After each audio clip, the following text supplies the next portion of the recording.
Quarterback JT Daniels. We'll go ahead and ask him to make an opening comment about his excitement for the season. Then we'll take your questions. So, JT, going into 2021, what are you looking forward to heading into the season?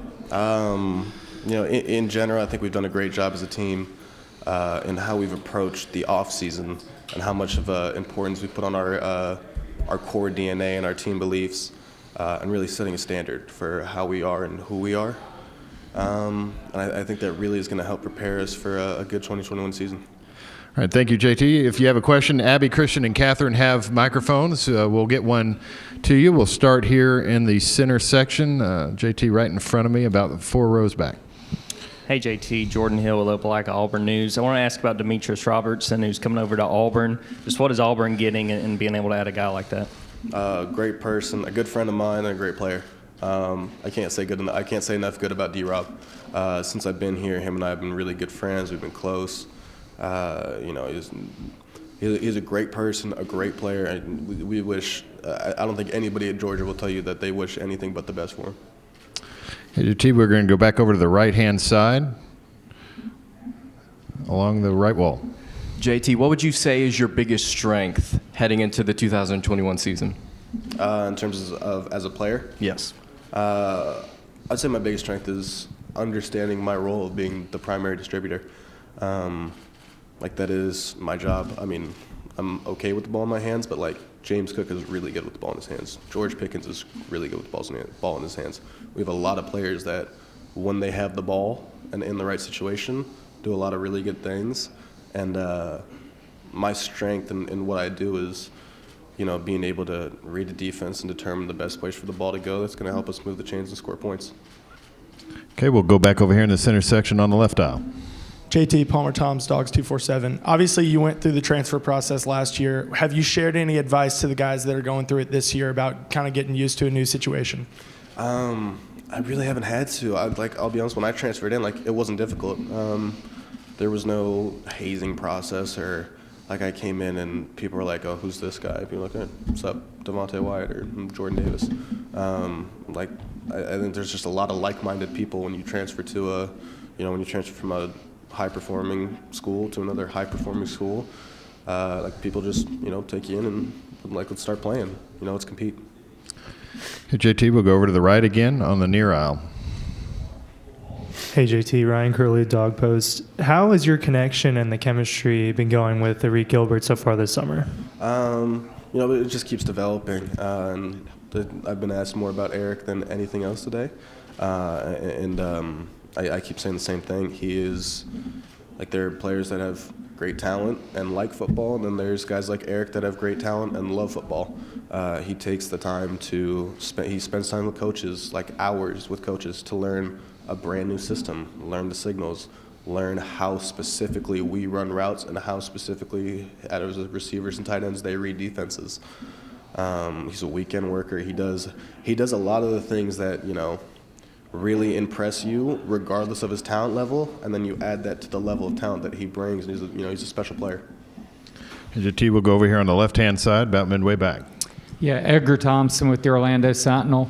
Yeah, JT, how difficult was it watching that Florida game and not being able to help? And also, coming from Southern California, do you feel like you fully appreciate the nature of that rivalry?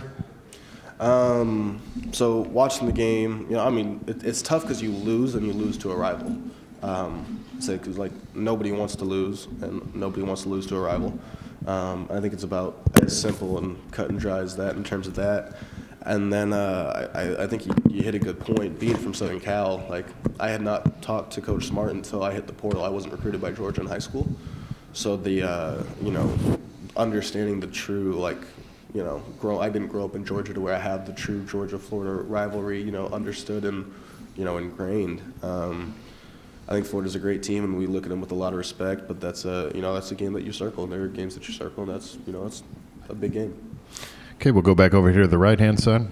Hey, JT, Adam Luckett with Kentucky Sports Radio. You all opened up with Clemson. They've obviously been to the playoff umpteen years in a row, won a couple titles. Just for you all as a team, that's a big game. If you all reach your goals, that's a team you might play again at the end of the year. What is that like, the process in the offseason going into that game? And I know you and DJ Uiagalelei, I think you're both from the same area. Did you ever go against him in high school? So DJ and I played against each other twice in high school. We went to each other's rivals. I was in my last year, and when he was a sophomore, I was actually his first high school start. I'm almost positive was against me. So DJ and I are good friends. I like DJ a lot. Really good player and a really good person. But in terms of the Clemson game, it's like obviously it's a huge game. It's Clemson, Georgia. It's two really good teams. But I think the biggest thing for us as a team, as much as we get hyped for it, because it's Georgia Clemson, it's a week one game. You can win week one. You could beat Clemson by 100 and then have a terrible rest of the season. You could lose to Clemson by 100, have a great rest of the season. I think it's important to keep in perspective that all it is the week one game. As fun as it's going to be competing against a really good team, let week one be week one. JT will go right down front here to our left. Hey there, JT with GwinnettDailyPost.com. I want to expand a little bit on your talk with Eric Gilbert earlier. Just maybe just the year two jump overall with your receiving core. You've got a lot of guys who are stepping into some bigger roles. You've got newcomers, obviously. A lot of times we see that year two jump with passing games, especially in recent history. Do you see a lot of improvements, a lot of bigger expectations for yourself maybe here in year two? You definitely do. It's natural. And, everybody that played against Cincinnati in the Peach Bowl is here, plus, some newcomers. And we've had a whole spring as opposed to last year. There's just been a lot of time and, energy put into building that rapport. So I would, of course, expect it to be, just keep progressing week by week, and year by year to get better and better and better. And, yeah, I agree. Okay, we'll go over the left section here on the third row. Hey, JT, I'm Chase Goodbread with NFL.com. A lot of the agents who are helping players get NIL deals feel like the relationship that they're building can help them get that player for NFL representation later on. Do you see it that way, or for you, will that be like a completely separate decision? I suppose it could be, if you build that a good connection during NIL.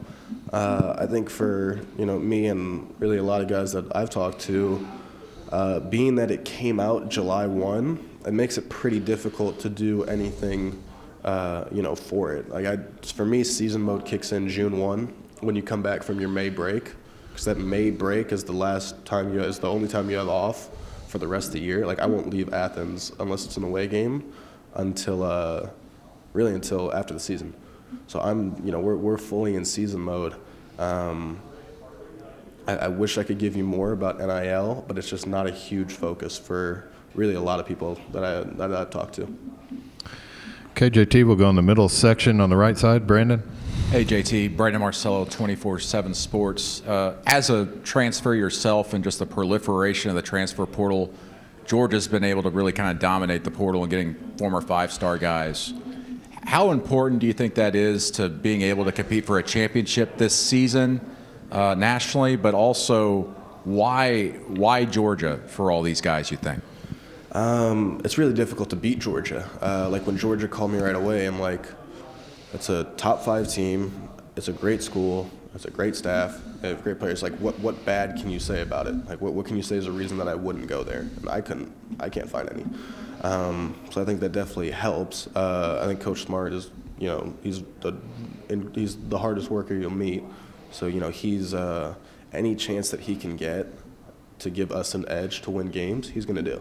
So I think those two are some reasons I would contribute to Georgia being, prominent in the transfer portal. And then in terms of transferring in general, it's just, kind of the nature of the game as it is now.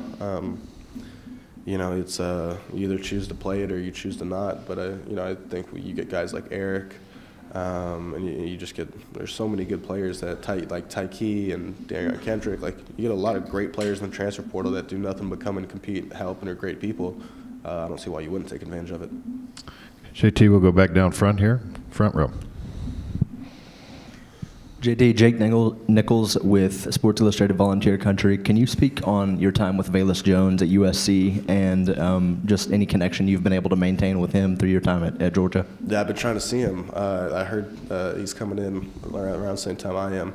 Velus and I are really good friends. So when I was going into my freshman year, so I graduated a whole year early, so I didn't get to do spring. So during that spring period going into USC, I would come up to USC and spend the weekend or spend almost the whole week there to watch spring practice and try and learn. And I stayed with Velus. So like Velus and I have been really good friends since I was 17. So he's just a really good guy. Happy to really pumped to see him succeeding. And back in the South where he's from, having a good time. JT will go over here on the left to the second row. Dennis. JT, Dennis Dodd from CBS Sports. What sense do you have for the longing at Georgia to win a championship again? And what happened on the trip to California with the receivers? Who put that together? What did you get accomplished? That sort of thing. In terms of a championship, that's like every team wants to win the national championship every year. But for us, that's not the way that we go about being the best team we can. Is we have goals we want to achieve, but we're focused on the week to week, the day to day, in terms of appreciating what we get to do, and in terms of really building our core DNA and our standard. It's ingrained in us, and it's something that we think is going to be a competitive edge for us. And then in terms of my California trip, I took a bunch of my receivers out to California. A lot of them hadn't been there. That's where I'm from. Wanted to show them around. Just spent 10 days out there. Had a good time. Okay, we'll go center section, about 3 rows back. JT, Tony Sakalas, Bama Insider. I know you're friends with, it's a two-parter. I know you're friends with Bryce Young. Just what are you expecting from him this season? And then also, what does it say about the presence of Southern California players, with you, Bryce, and Matt? Yeah, you got from that area, from like probably a 40, 50-mile area, you got C.J. Stroud at Ohio State, Matt at Ole Miss, Bryce, DJ. I mean, there's a lot of guys from that area. Just a really good couple of classes, I guess. But in terms of Bryce, he's a stud. He's a star player. When I had left Mater Dei and they got Bryce, I had known Bryce since I was an 8th grader. He was a 7th grader. And I knew back then, he's a special player. So I was, honestly, when Mater Dei got him, I was really excited. I told Max Preps that he would be the best quarterback in the country by the time he was a junior in high school. Just because, I'd seen him play, and I think he's a really good player. I expect a lot of success for Bryce. We have time for a few more. We'll start right here in the front. Anthony Patterson with the Atlanta Voice newspaper. JT, I know I talked to you around last year at the Peach Bowl, and you talked about when you first came to UGA, you were just on campus, had to figure things out. My question is, how has your relationship with offensive coordinator Todd Monken been since you've been at UGA, just in comparison to last season? And how do you embrace the challenge of the experts, quote unquote, ranking y'all one of the top offenses in the SEC and country? So in terms of Monken, ever since his first call with me, we see the game the same way, which is hugely important between your offensive coordinator and your quarterback. It's a relationship in the building that's, arguably one of the most important. And I think he's a really good guy. He genuinely cares about the kids. It's hard to knock Monken on anything really. So we've always had a good connection. And then what was the second question? It was relating to. How do you embrace the challenge of having a top offense in the SEC? The preseason rankings are what they are. I don't think we have any. We don't have any say over them. It's cool when they say you're good. It's cool when they say you suck. It really doesn't matter either way. You go out and play football. We're. I don't know what the SEC or the national what they ranked our offense, honestly.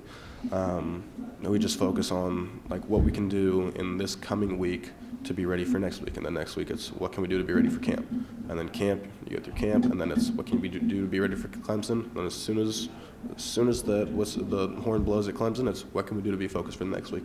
We're too focused on week to week to really take anything else into too much consideration.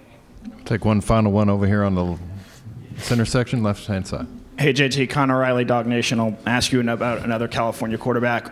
What do you remember of competing against Matt Corral, and how do you sort of stack your game up to his? I remember the first time I met Matt. I met a lot of these guys when I was like elementary school, middle school. Matt and I did like an FBU camp together. He's a little farther away than Bryce and DJ were in terms of California location.